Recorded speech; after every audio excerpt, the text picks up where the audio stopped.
We got 60 seconds to go to start our admittances. We've got one person. Oh, we got folks in the waiting room, man. Dr. Vibe, I'm not going to read your entire bio, guy. I'm going to do a brief You know intro. what? I could give a And short one if you want myself. no, the what I'm doing is have you basically speak about. We'll ask you a couple of questions, or Sure, go ahead. No so I'll problem. start. I'll start the intro, Yeah, and then we because will. I can even give a live example because this afternoon I'm going to a conference. Mm, So there is opportunity of collaboration there. yeah, yeah, yeah. So, and what am I looking for or what are my signs with possible collaboration?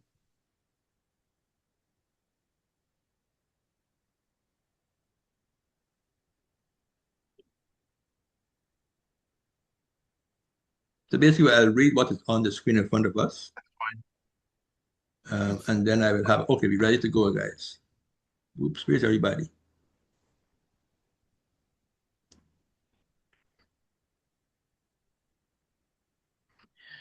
Good morning, folks, and welcome to another edition of Morning Money Conversations. We are here to bring you perhaps one of our most insightful conversations so far of our series.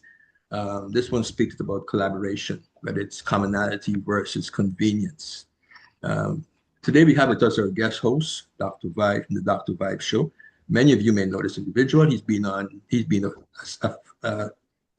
pillar in local Black media in Canada for quite a few decades. He has his morning show called the Dr. Vibe Show, and along he does a few other online conversations throughout the week.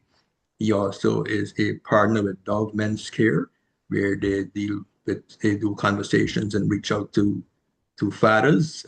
They reached over 400,000 fathers since they've had a collaboration. One of our co-hosts today, a familiar face on our Morning Money Conversations, Andrew Stewart, it might not be able to join us for the entire conversation. So we apologize to our audience that he may not be here um, for the next 45 minutes. If he can, he'll pop in. So um, let's keep Andrew in our thoughts in the meanwhile, while he deals with some personal issues. Um, so guys, good morning. Steph, Dr. Vibe. Dr. Vibe, you want to tell the audience a bit more about yourself, who you are? I can't do your resume any justice. So I'm going to let you have the conversation and share all the stuff you've been doing and how you impact the local environment in Toronto when it comes to Black media in the online space. Well, thank you so much. So, Ray, Steph, and Andrew, because even though he isn't physically here, I'm treating that he is here. It's an honor and blessing to be here, and this is a bucket list thing because I was waiting for the day you're going to reach out to and say, "Hey, what have you on?" So it's all good. So a little bit about me, as Ray said, I have produced and co-hosted or hosted over 6,000 online shows. And when I started, all I had was a microphone, a laptop, and a dream, and it just has grown since then. As Ray also mentioned, I also co-host and co-produce the only online show in the world for dads, fathers, and male caregivers. It's sponsored by Dove Men Plus Care. And since that journey started back in 2020, we reached out to over 400,000 dads, men, dads, fathers, and male caregivers since that time. And by the end of this year, it's going to hit 500,000. So I host a lot of different conversations. And for me, conversation leads to conversion. And with myself, the more conversations I have with people, believe it or not, the more I see we have in common. We're in a world these days where people are looking for differences, but conversation, when you have with the up, there's always one thing you have in common, at least that. So I'm really excited today to have this joint conversation with both you in regards to collaboration, because as I tell people, unless you were born on the Flintstones, it took two people for you to get in this world. So there was a collaboration right from day one. I like that analogy. There That's the you go. first collaboration. And it's interesting because I was telling Stefan yesterday that one of our first experience of collaborations is with our families, where we 100%. where we collaborate on the weekends to do household chores. We go grocery shopping together. We take care of our yards together. We wash the car together. Father and children, parents and their kids. Um, So that environment is one of the first ones where we actually start to share energy, space, and time. But Steph, morning to you, Steph. And you want to give our audience a shout out? We've got quite a few people in the audience this morning. Quite a nice attendance. So can you have anything for Dr. Vibe? Then I'll let Dr. Vibe let him take the stage. I think I'll let Dr. Vibe take the stage. I'll roll the red carpet for him. Well, all right. Well, thank you, Red Digital Carpet with my size 14 feet. So I hope it doesn't take up too much size in them. And for a few things, and we're looking at collaboration. What you're looking at on the screen right now is collaboration. And what you guys do is collaboration. Because we always got to remember when we were growing up, at least when I was growing up, my parents told me never talk to strangers. Right? So Stefan and Ray, before you met Andrew or myself, what were we? We were strangers. So collaboration is right in from day one. So I'm looking forward to a great conversation. Well, I'm not just going to put things out there and have Steph and Ray. I also get actively involved because if I don't, they'll never let me back on the platform again. So we're going to have some fun here. And I like to have some fun and also really want to have the audience engage, participate. Hey, I may even ask the audience questions, but let's kick it off here. And first thing I'll bring out there is for each one of us, how do we distinguish collaboration built on commonality? And when I talk about commonality, I mean shared mission, values, and purpose versus convenience, which I describe as speed, proximity, and quick wins. So, gentlemen, what's your first thoughts? I'm going to let Steph go first, since he has been collaborating with me now for almost a decade in business, but as father and son all of his life. So, Steph, what is your perspective on that? Yeah, that's a great question. Involving our kind of relationship as father and son and operating a business. Um, there's sequences behind that. Of course, you have to allow things to kind of merge in its own path, meaning the business and your actual personal relationship, whether it's father or son or your, significant other. Because sometimes we can come across, on the emotional side of things when we're making certain decisions with the business. And, as emotions and business decisions don't really go hand in hand all the time. So, going back to the commonality and convenience, for me, I think I lean more towards commonality when it does for power of collaboration. For me, I look at people's values, their perspective, and also how they listen to myself and other people. Because you could see if a person is a great listener, they can be able to collaborate efficiently. If someone that's a poor listener or think they need to take charge, you might have some discrepancies with that collaboration. Because collaboration is a group or dual or a numerous effort. So it's not just one individual to kind of soar and see the results of a collaboration. And leaning towards convenience, I don't particularly myself, I'm not looking for something that's half-ass or quick to develop in a relationship. It's a very natural, almost instinctual type of feeling when I collaborate with someone. I don't, I try not to, I try to remove my personal, um, of things towards a person. I don't want to look at how they physically look or what they're dressing. I try to remove that because that's just the kind of the forward facing of the person. I want to know the person's more so the mind of the person, the values, um, how they deal with, adversity.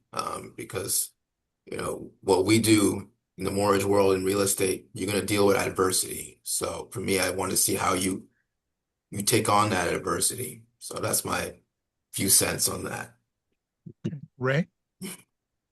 Yeah, I've been involved in a lot of collaborations, going back to high school where you played sports, I played soccer, football, whatever you want to call it. That's the first set of collaborations where you're playing. You've got 11 people in a team, and we got one common goal, which is to win the game. You know what I mean? So for me, that's been my first foray into the world of collaboration. Then in high school and university, you have study groups where the outcome is dependent on the efforts of all the individuals, all the players, regardless of what your grade point is. Usually it's better students helping weaker students to get to the end goal. We all want to graduate from university. But when I got into the business space in Canada, that is where I had to use what is called discernment, right? I had to now bring in we gotta really understand what that word means, right? I had to now have a discerning personality and a discerning aura to determine who to have conversation with. And I had to learn to quickly use the word no. So when somebody calls me with something, because I've got my own path for myself and my family, right? And you have to develop a level of selfishness sometimes when you want to maintain your own focus. So many times, in my early stage of being in business, going back into the early 90s, when I had less discernment, I tended to collaborate with a lot of people without understanding how to have real conversations with them to determine where they're going, where I'm going, or whether we got any kind of, whether our paths are intercepted, or we're going on the same journey, or we get to the same destination. I met one of my mentors back in 94, 95, and then he allowed me to really have a whole different perspective on how to assess people. And Steph made a very, very valid point earlier, where sometimes we get caught up in the visual, the shiny shoes, the nice watch, the great orator who speaks really well, and we get consumed by those things. Meanwhile, there's something that's missing inside. There's the true character of that individual. And nice clothes and nice ties and well manicured fingers and a fancy haircut can mask somebody's real personality. So I had to learn that along the way. I had to learn to see beyond individuals, and it's really great that Stefan was able to see that. I mean, Stefan's my son, so he's got a lot of years. He's a lot of years younger than I am, but at his age, he has the ability to recognize that and look beyond the superficial. And in business, we use what I call the 50-10 formula. So as a mortgage broker over the years, my meetings were always 60 minutes, right? And not to get to understand a client and really advise them properly. We'd have a 50-minute conversation where I learn about their family, their lifestyle, all the stuff. And then the business of the mortgage is about 10 minutes. I didn't shift that approach into my collaborations until later in my life. If I had done it earlier, I may have had less futile collaborations. So now when someone comes to me and the first thing they come with is the financial reward of the collaboration, I am not interested, because everybody's money need is different. So you're making the assumption that my money need and your money need is exactly the same. Well, I may be doing what I'm doing for a completely different reason than you were doing it for. So if your first lead-in is how much this endeavor can benefit us financially, if I am not able to do that for you, then you're going to drop me off the wagon pretty soon. But if we're trying to build something, we're trying to scale something, we're trying to provide a service or a product that will benefit other people, which will reward us financially, then we've got a different approach to our collaboration. As before we went live today, I said to Ray and Steph, I said, this may be a two-parter. And I'm getting a very funny feeling. It's their show, but there's so much knowledge bombs dropping already. And Hello, we have someone on screen. Hello, Joanne. How you doing? Good to see you. Good to see you. Good to see you. Do you have a question at all, or are you just taking it all in? I'm just taking it all in. Okay, I'm well, absorbing it. no problem. Well, if you have a Good to question, see you, please feel Joanne. Good free. to see you. Hope you're doing very well. Good to see you. Yeah, and I also, just before we go any further, I want to shout out to everyone. Joanne Conyo, I hope I got that name right. If I didn't, it's my head, not my heart. Alika, you know, I'm going to get this name wrong. I'll just say Mr. Adams because that's the easier part. And Cami, want to say hello. And any buts? I think we got maybe a few other people. And Kim and Theo. So if anyone has any questions, please feel free to ask. So I want to ask not only both of you and also myself, what is your go-to first step when you're starting a collaboration? Could it be clarify purpose? Could it be set roles or pilot for 90 days or something else? I'm also going to put that in the chat. So if people want to answer that, whether it's live or in the chat. But for both of you, what's your go-to first step when you're starting a collaboration? We've got Carney has your hand up, so it looks as though they've got Oh, a go question ahead. for us. Carney, we'd love you to, if you want to come off mute and ask the question live, that's great. So please feel comfortable. This is a safe space. Be relaxed. Don't let the tie that I'm wearing intimidate you. I'm a pretty easygoing individual. I can take the tie off if we choose, if it makes you more comfortable. But that's just my dress style. You know, years of banking, I've been, second I've been wearing a suit all my life. So, Carney, please ask your question for us. You can come off camera and come off mute. All right. Good morning, everybody. I am Carney Payton. Pleasure to be here. First time meeting, well, any one of you. I got the invite through WhatsApp, and the name alone suggested that I needed to be here with urgency. And I'm very appreciative so far as to the information I would have received. Now, Dr. Vibe brought out a part of the question that I wanted to ask, but I'm still going to ask it anyway. Okay. Right? So, now I grew up a single child, single parent home. So everything for me was me, myself, and I, and my shadow had to do it. Right? So in collaborating, I would always want to collaborate, maybe try to collaborate, and then find myself doing everything because I'm not sure what Dr. Vibe is going to do. And I don't have the ability to wait till the end to see what happens because more often than not, the buck would stop at me. And so in business, I find myself wanting to collaborate, not being able to. And what that has done, I believe, I could be wrong, I think it would have stagnated my growth tremendously because I would always go to roundtable meetings. I would see persons shake hands. And then 2 months later, I see them signing a joint venture, et cetera, et cetera. And I always say, but oh, this is happening for everybody else. It's not happening for me.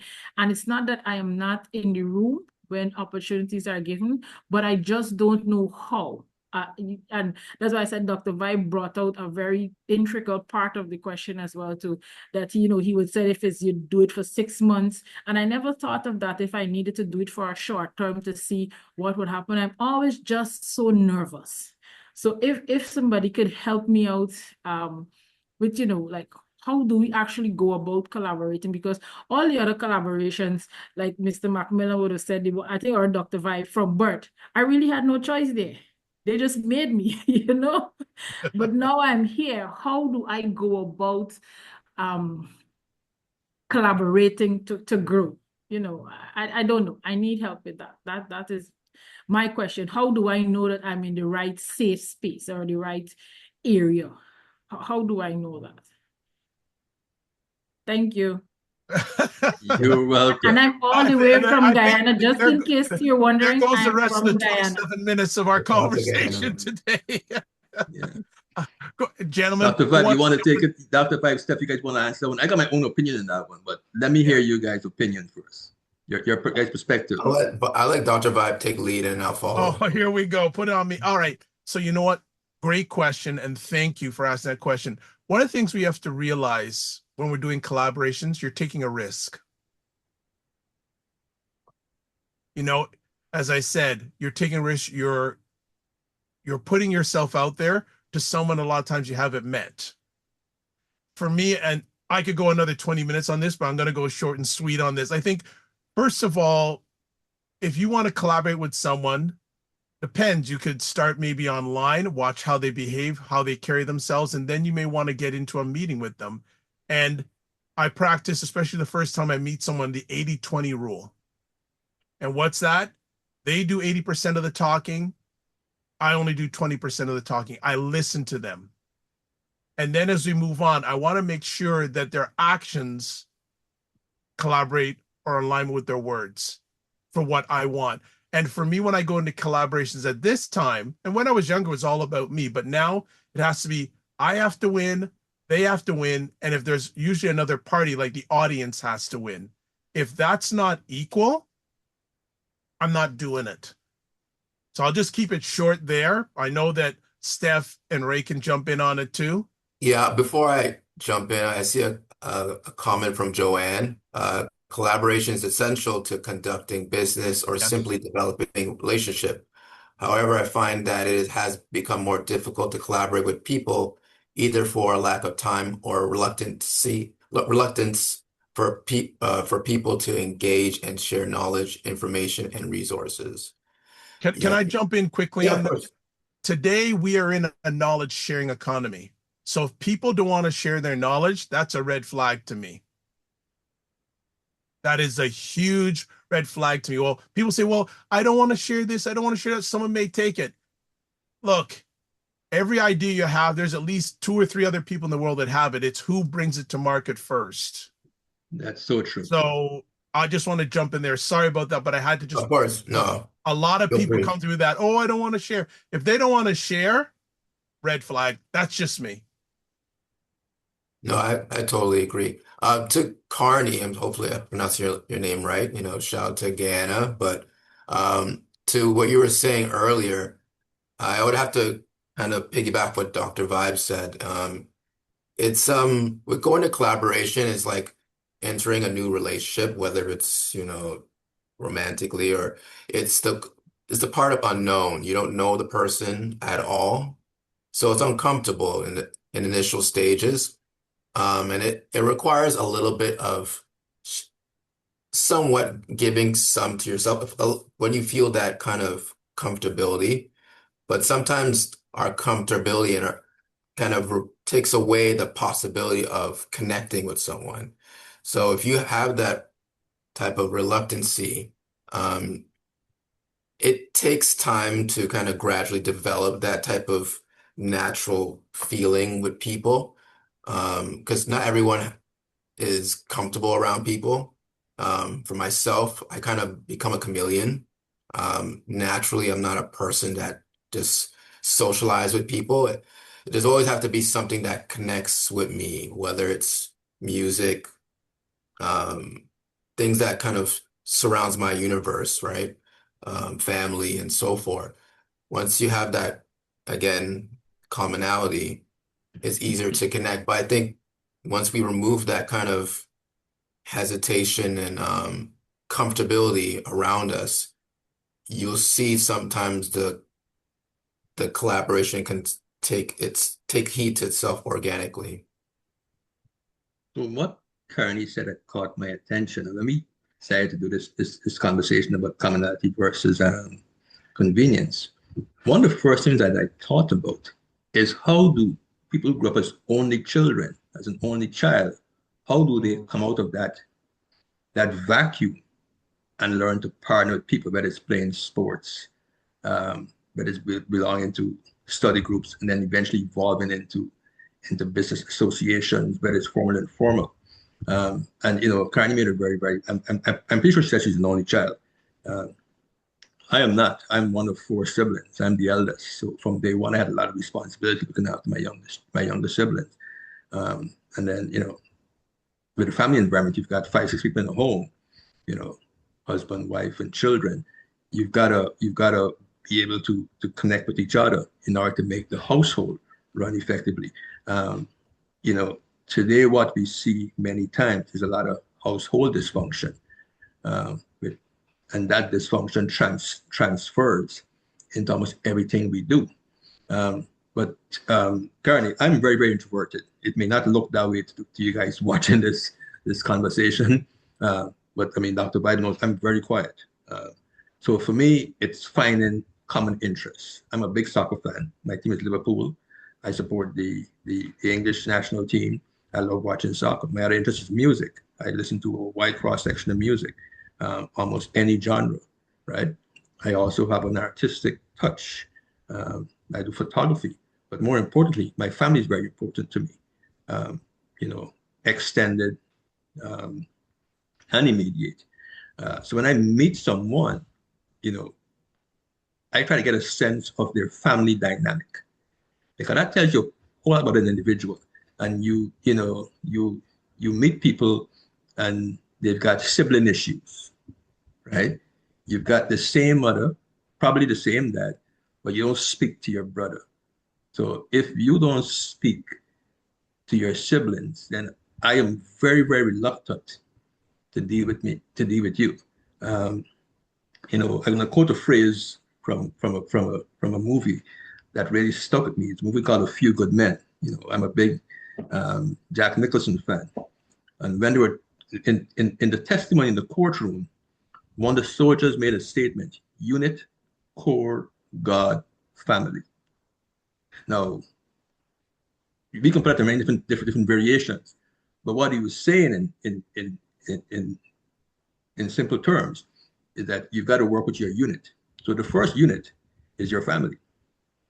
Now, for those of us who are believers, God will come before the family, right? We're not having a debate here on Christianity and faith this morning. So whatever your opinions are, that's fine with me. I have my own opinions on that. So if you believe in God, then you have your unit. And then the core is the extended family. So the aunts, the uncles, and then country is your larger interactions. So for us, it's business associates and that sort of stuff. And once you have that approach to collaborating, right, and you throw in a bit of discernment in there, you will find yourself being able to navigate those relationships quite easily. But you've got to be discerning. And what we have to learn to do is to say no. I think many times someone will approach us with an idea or conversation that we have no interest in. And then we'll use the common escape phrase, let me think about it. That's a waste of time, right? You tell them very nicely, you know what, that's a great idea. Right now, I don't have the bandwidth. It's not something I'm focused on. My interest is real estate. I'm not interested in starting a perfume company. I know there's a huge market for perfumes. You can make a lot of money. I'm not a pharmacist. I'm not a chemist. I can't mix chemicals. You know what I mean? So I am not a person for you. So I will politely decline your offer to collaborate. And we have to be able to do that. That not every collaboration or every grand idea you need to you get involved in, right? Like, let's start a trucking company. I can't drive a truck. I'm not a diesel mechanic. I bring no value to the conversation. No, I may be very good at accounting and business planning, but I don't have the time to be worried about trucks breaking down the highway and loads not being there on time. I don't want to be part of this collaboration. You want to do a construction project in the Caribbean? No, you got my attention. That's what I understand, right? So, but we have to be able to say, stop saying, let me think about it, and just say, you know what, great idea, but it's not for me. That way you aren't wasting people's time, and you can now go back to that individual a year from now, 2 years from now, 3 years from now, and get involved in a collaboration that may work for you guys, because the key is not, ending the relationship. The key is deferring the collaboration until one makes sense for both parties. I know I said a mouthful there, but I hope the audience gets what I'm trying to say. Yeah, I will just add on to everyone that's watching here a suggestion. Take some time and make a list of what you value and also what you value in a collaboration. Be intentional and take some time saying, what do I value at this time in my life? And then what do I value in my collaborations with individuals? I believe that because a lot of times we have things going on in our head and they're in our head and there's so much distraction. Write them down and have those values so that you know what you're looking for. Just a suggestion. Just a suggestion. I'm going to ask Steph a question now. Look, so go What? ahead, Dr. No, Black. no. You and I was gonna say, Steph, you had Yeah, to he was trying to Ray, ask me go a ahead. question. Yeah, I'm going to ask Steph. So Stefan, as my son, so before let me preface this. One of my hardest collaborations in my life has been with my son. And I'll explain to you why. Now, this is my firstborn, so I love him a whole lot. Now, I end dynamics very, very easily and very, very quickly. And Steph can attest to that, right? Something doesn't work for me, I just end it. Now, we all function differently. Now, Steph's born in a different generation. So for me, I had to really adjust the way I function and process the relationship when it went from father and son to business partners, because it's not the same thing. And I don't know how many father and son or father and child dynamics there are in business on the competition right now. But for me, it was one of the hardest collaborations I've ever had in my, and I still have, because I have to know when to stop being father. How do I pivot from father to business associate?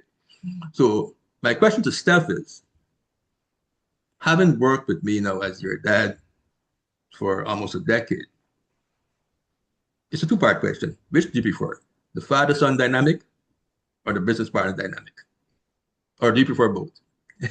Yeah, I would say both. I don't think I could choose.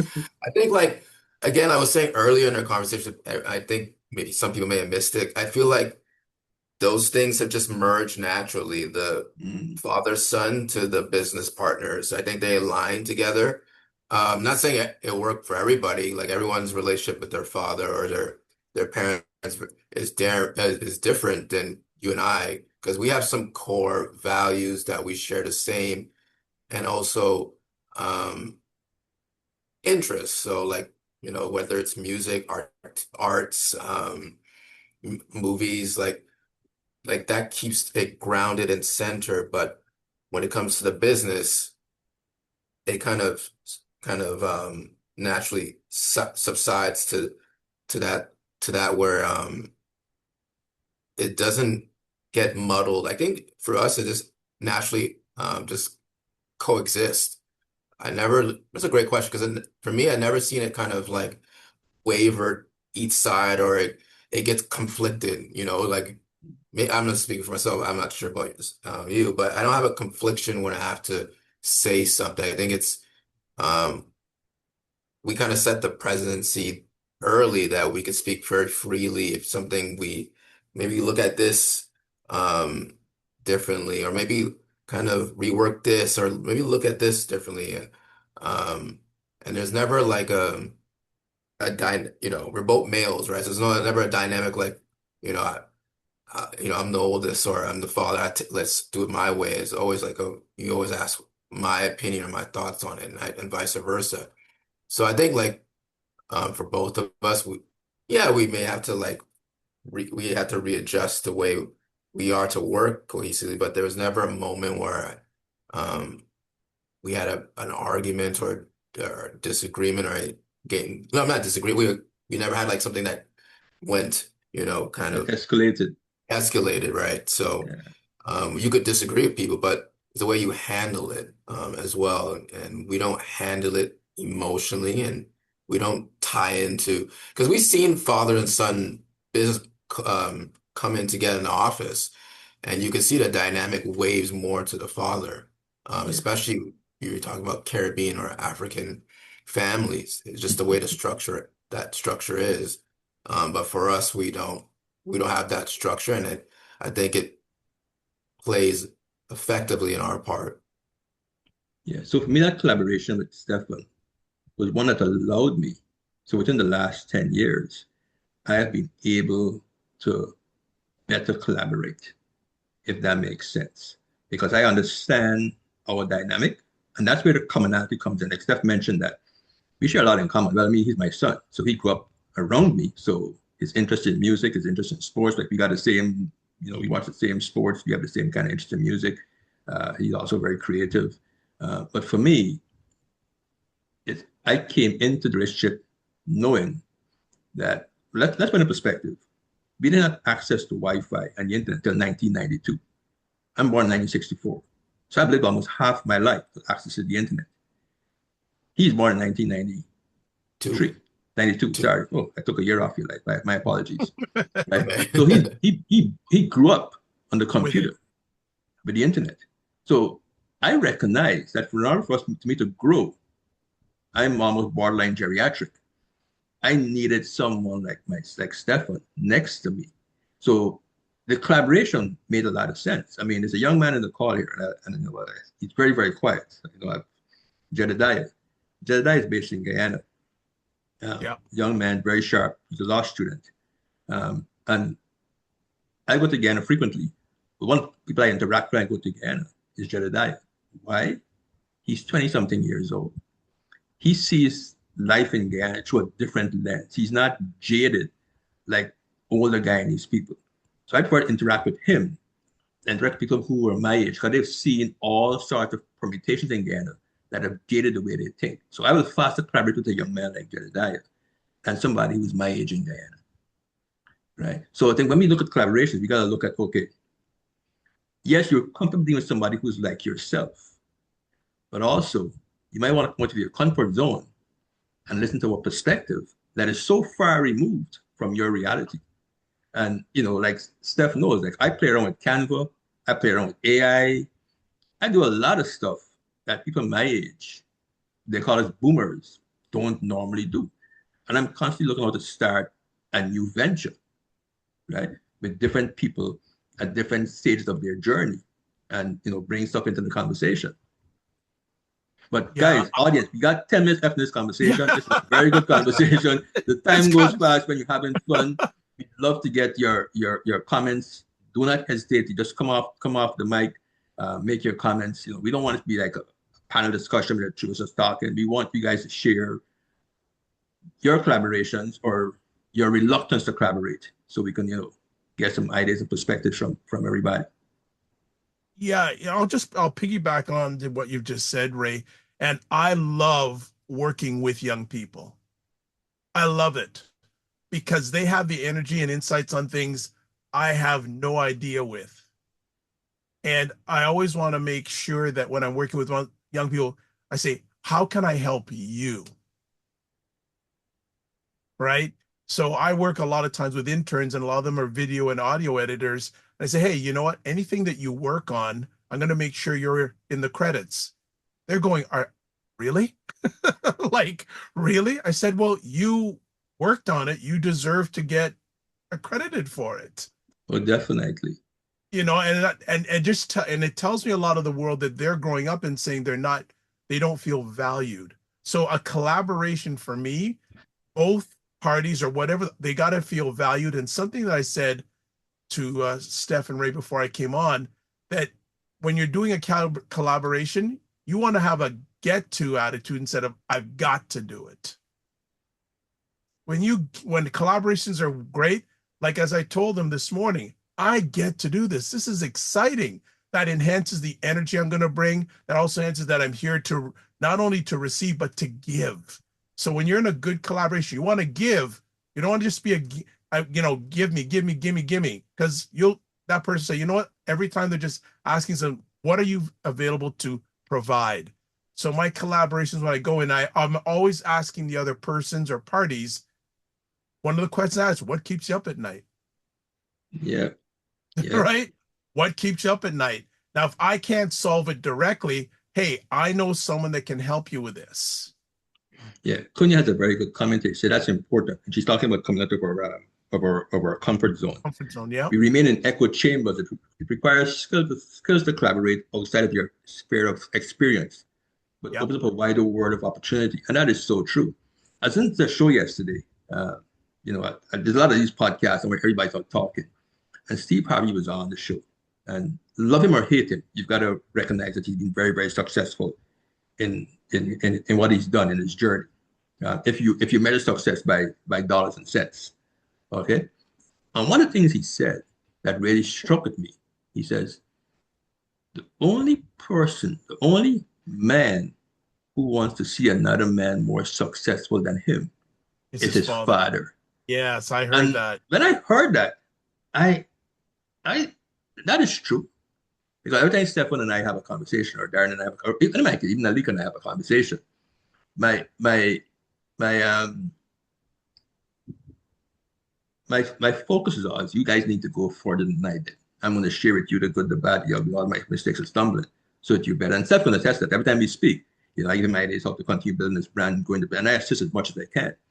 But is that really an accurate statement? Are we that jaded that the only other man I want to see succeed more than me is my offspring? What's your guys' opinion on that? Steph, you want to go first? Well, I don't have kids, but I would say that. But um, I think I could speak from a standpoint if I did have kids and um, I wanted them to, not measured by money, but as an individual more so, to succeed better than me. I think character outweighs the money to me. Oh yeah, Of course, yeah, you want them to amass that success, but I think the character of the individual will super exceed um, any, six, seven figures if you want to count it. Because we can mention a lot of, wealthy individuals that are, part of my friends scum of the earth. So, mhm, um, and they're for me, so it's I would say it's a measure of more of the character of the individual than anything. yeah, I'll follow up with that into mhm, that. It's interesting. There are people in my lives that have been here for a season that want me to excel and be better than them. And my dad, well, that's a whole other conversation because our collaboration didn't start working really well till he almost passed away. Right? We didn't have the collaboration I was looking for from him till he overcame a quadruple bypass. And that's when our collaboration became tighter to the point now that he says, I don't make any major decisions without your input. Didn't have that for a lot of years. So it harkens back to, Ray, to what you're saying.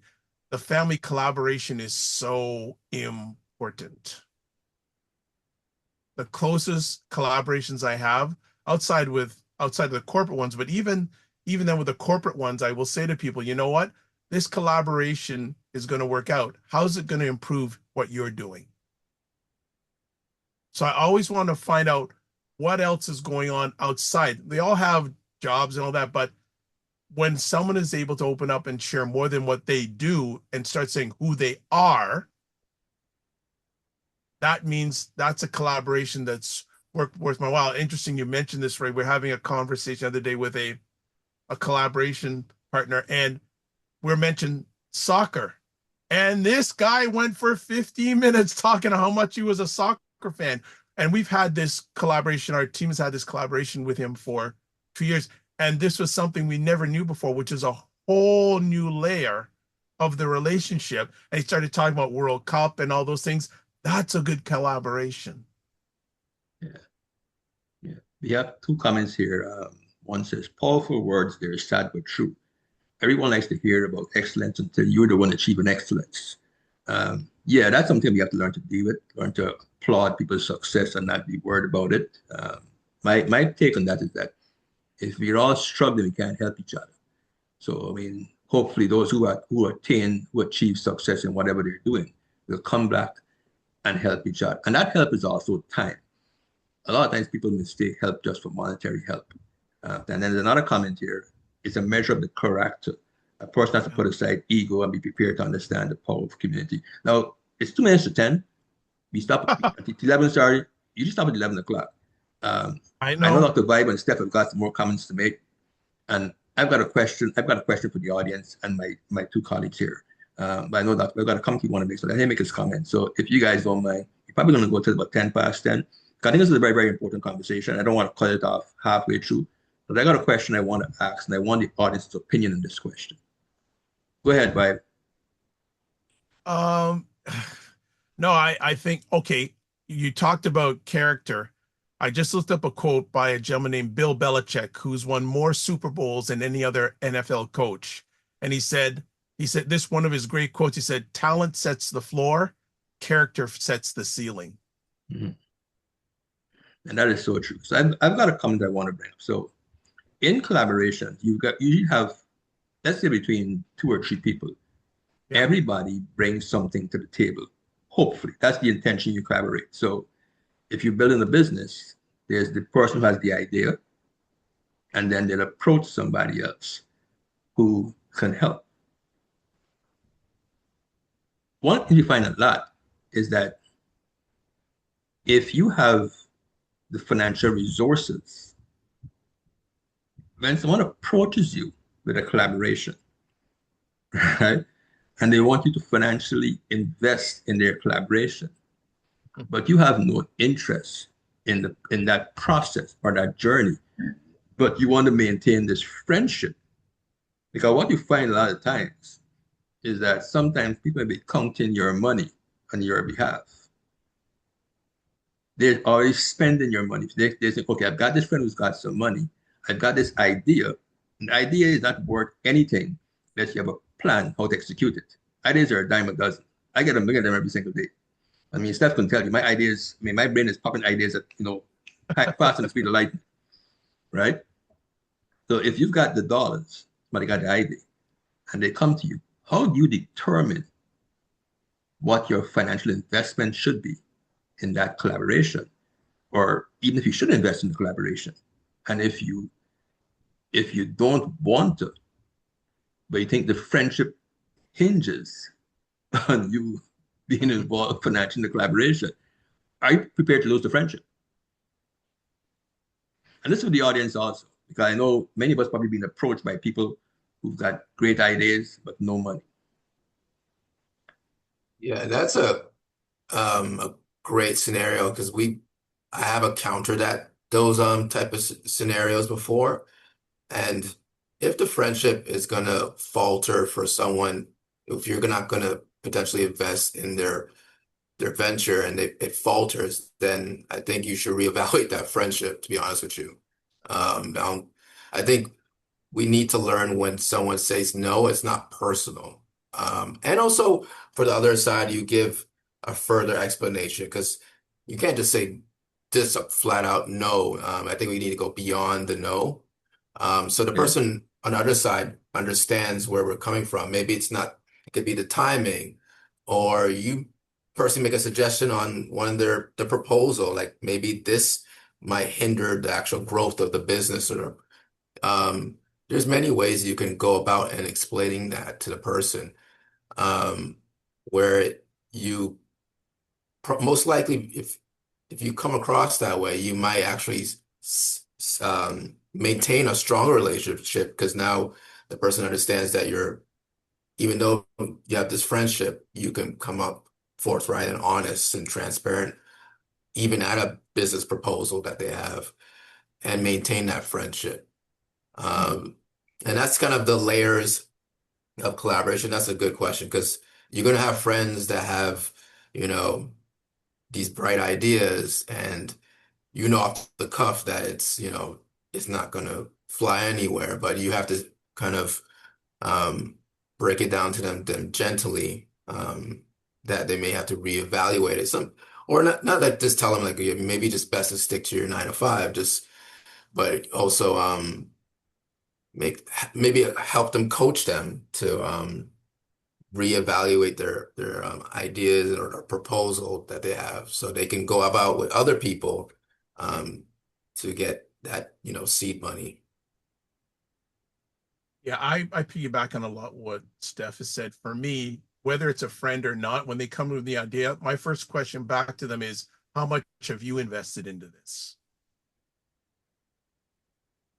Right? Because if you just give me an idea, well, you gotta have some skin in the game. Because if you haven't put any work into it, why should I put anything into it if you haven't done anything?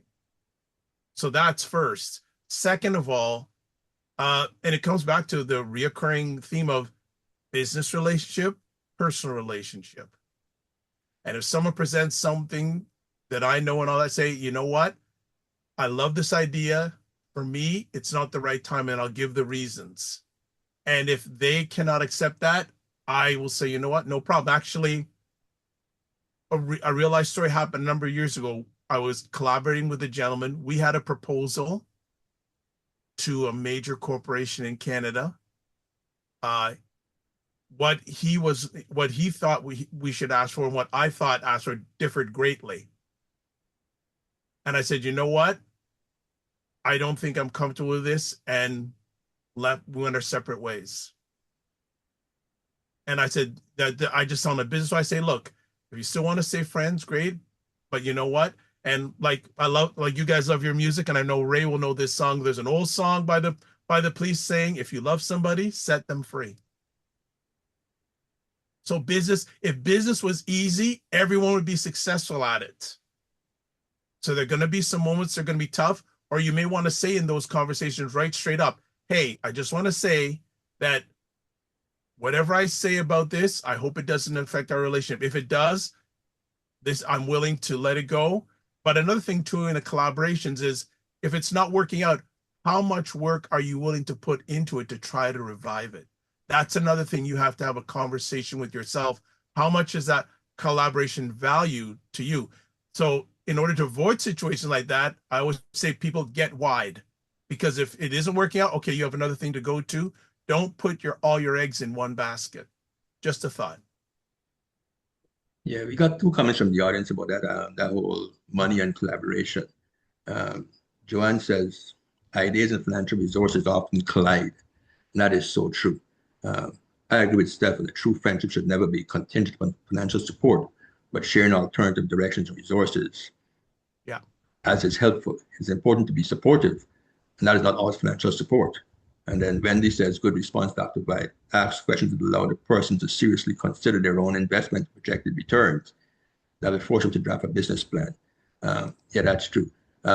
Guys, we really appreciate you spending all this time. Jedediah says not having empathy, always a no-go. And that's very important. I've always used that phrase. I prefer to have empathy rather than sympathy all the time, because sympathy sometimes can cloud your judgment. I can be empathetic to your circumstances or the situation, but I'm not going to be consumed with sympathy for you and your situation. But yeah, I mean, this was a great conversation, Dr. White. Thank you so much for thank you taking both. time out from your morning. As I said earlier, one of my best collaborations to date has been with my son. And I've had some good ones. I mean, this morning I was thinking, Steph has inherited some of my collaborations. Like a lot of what he partnered with, people that I partnered with, when I first started out, and he and those individuals. So, collaborations can be part of your legacy because they've now gone on to the next generation. So the quality of my collaborations were so authentic that my son inherited them. So, I didn't leave him $1 million in the bank, but I left him great collaborations. You know what I mean? So I hope it's worth something, No, it did. Yeah. Yeah. Go ahead, Mike. Yeah, go ahead. Yeah, I think we're gonna end off on that note. Again, thank you, Dr. Vibe, for joining us. It was a pleasure, and as you can see, we had a great engagement and conversation about the power of collaboration, commonality versus convenience. I want to thank the guests and audience as well for joining us. Appreciate the comments and the contribution to this conversation. Next month's conversation is going to be related to men's health awareness with Anthony Henry. He's from the president of the Walnut Foundation. That's November 12th at 10:15. That's a Wednesday. So hope you guys can join us. It's not just men's related. Anyone's welcome. Again, thank you everyone for joining us today, and I hope you guys have a wonderful day.